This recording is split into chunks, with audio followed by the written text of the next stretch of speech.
देश भर से अपने साथियों से कहूंगा कि स्वाभिमान सम्मान की लड़ाई समझौता नहीं भेजा जाता है।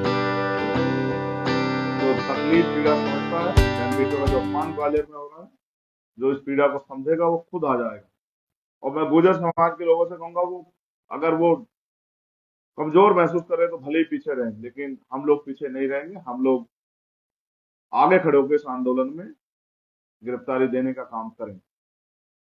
ये मेरा पहला विषय था जिसपे मैंने आपको अवगत कराया कि आज क्या स्थिति है। डर भय का माहौल है, लोग घरों पे नहीं है। और एक और बात, मैं ये मेरा प्रशासन से आग्रह है कि किसी के इशारे पे इस समाज के मनोबल तोड़ने के साथ इस समाज को आर्थिक रूप से तोड़ने का जो इंतजाम आप कर रहे हैं, अगर कानून किसी के कहे से ही काम करने लग जाएगा तो फिर वो कानून नहीं रहेगा, वो चापलूसी होगी। जिस तरह से आप ये भी जानते हैं पूरे आंदोलन में पब्लिक की किसी एक प्रॉपर्टी को नुकसान नहीं हुआ। इसका मतलब आंदोलन जिम्मेदार लोगों के हाथ में था। लेकिन जब षड्यंत्र किया गया तो शायद लोग नहीं समझ पाए हों कि कितना बड़ा खेल उनके साथ हुआ। अगर किसी आम आदमी की एक एक रुपए की प्रॉपर्टी को नुकसान नहीं होता तो इससे साबित होता है कि जो आंदोलन कर रहे थे, जो अपनी पीड़ा के लिए मांग कर रहे थे सरकारों से, वो उनका कोई इस तरह का लक्ष्य या कोई उनकी उपस्थिति ऐसी नहीं थी जिससे माहौल खराब हो। लेकिन जिस तरह से मकानों को चिन्हित करके नोटिस दिया जा रहा है, अगर एक गुर्जर समाज का मकान टूटा तो आप याद रखना कि ये किसी भी कीमत पर स्वीकार्य नहीं है। अगर सत्ता की आड़ में आप इस समाज को, इनके नेताओं को टॉर्चर करने का काम करोगे तो ये बात याद रखना कि अभी संविधान के रखवाले हैं। समय समय पे हमने हक की लड़ाई लड़के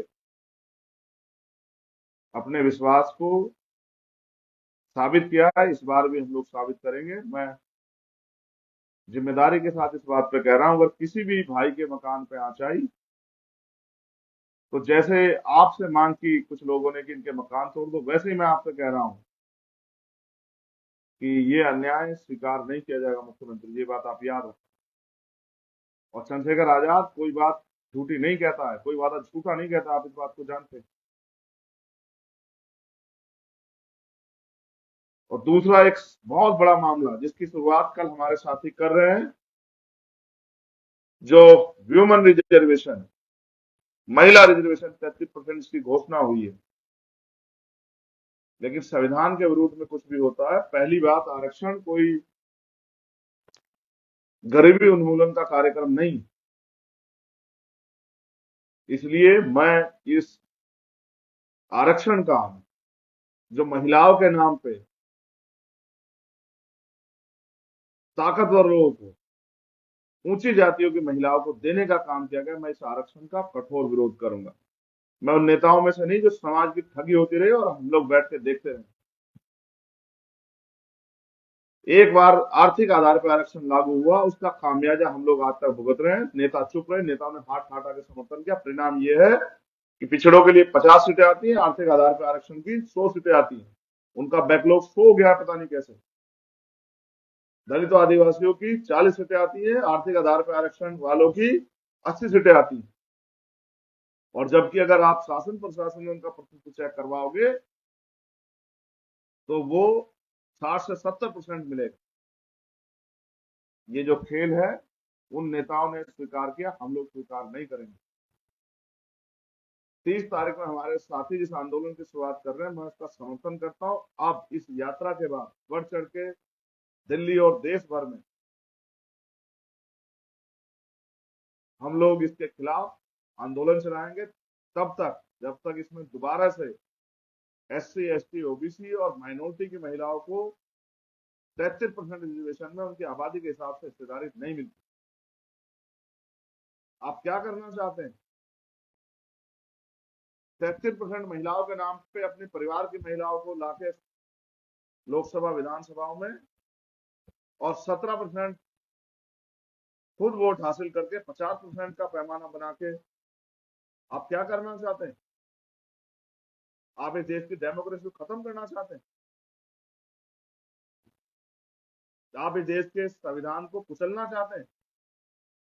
इन नेताओं को के मुंह पे टेप लगी होगी, लेकिन चंद्रशेखर आजाद के मुंह पे टेप नहीं। जब दलित, पिछड़े, आदिवासी और अल्पसंख्यक समाज के हकों की बात आएगी, हम लोग चुप नहीं रहेंगे।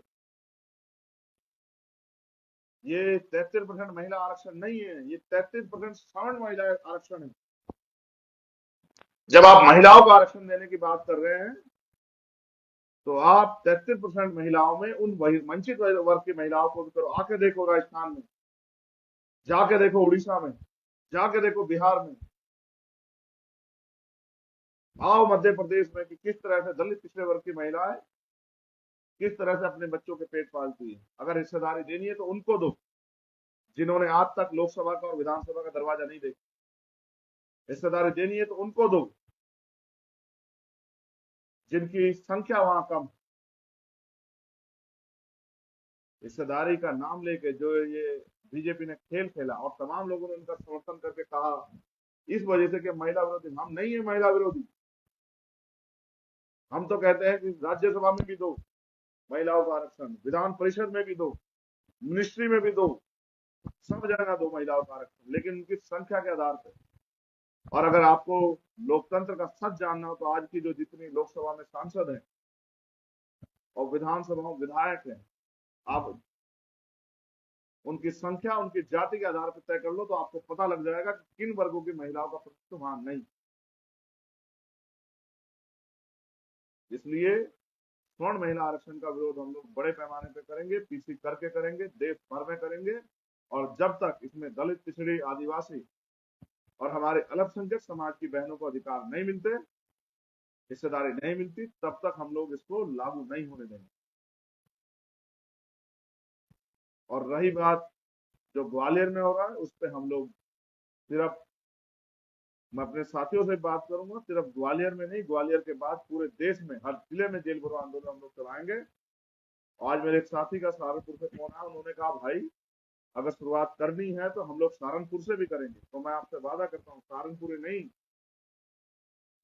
उत्तर प्रदेश में भी करेंगे, राजस्थान में भी करेंगे, बिहार में भी करेंगे, पंजाब में भी करेंगे, उत्तराखंड में भी करेंगे, महाराष्ट्र में भी करेंगे, दिल्ली में भी करेंगे, मध्य प्रदेश में भी करेंगे, छत्तीसगढ़ में भी करेंगे, तेलंगाना में भी करेंगे, झारखंड में भी करेंगे, उड़ीसा में भी करेंगे, बंगाल में भी करेंगे। जहां जहां हमारा संगठन है, सारे जिला मुख्यालयों पर हम लोग जेल भरो आंदोलन चलाएंगे, लेकिन किसी भी कीमत पे अपने लोगों को अन्याय, अत्याचार नहीं सहने देंगे। और मैं अपने साथियों को कहूंगा, घबराए मत। अगर ये सरकार जुल्म करेगी तो इस सरकार के ताबूत में भी आखिरी कील ठोकने का यही वंचित वर्ग के लोग करेंगे। मैं तो सरकार को भी समझाना चाहता हूं कि वो हठधर्मिता छोड़े, वो जिद छोड़े, वो ये षड्यंत्र बंद करे। अगर वो नहीं मानते तो फिर आगे भविष्य में बड़े से बड़े आंदोलन के लिए तैयार हो जाए। जय भीम, जय भारत, जय मंडल, जय जोहार, जय संविधान। और आप सभी के लिए मंगल कामनाएं। ये संदेश है मेरा मध्य प्रदेश सरकार को और पूरे देश में रहने वाले दलित, पिछड़े वर्ग के नेताओं कि आपने आर्थिक आधार पर आरक्षण लागू करवाया, तमाशा देखा, संविधान की हत्या हुई। अब आप स्वर्ण महिला आरक्षण को लागू करवा रहे हो और आपने उसका उठ के समर्थन किया। ये बात इस बात का स्पष्ट करती है इस बात को कि आपको इन समाज के वास्तविक प्रतिनिधित्व से कोई मतलब नहीं है। आपको एक ही मतलब है कि आपको कोई विरोधी ना कह दे। इसलिए मैं अपनी बहनों के सम्मान में इन दोनों विषय पर मैंने अपनी बात रखी, और मैं सिर्फ बात ही रखूं।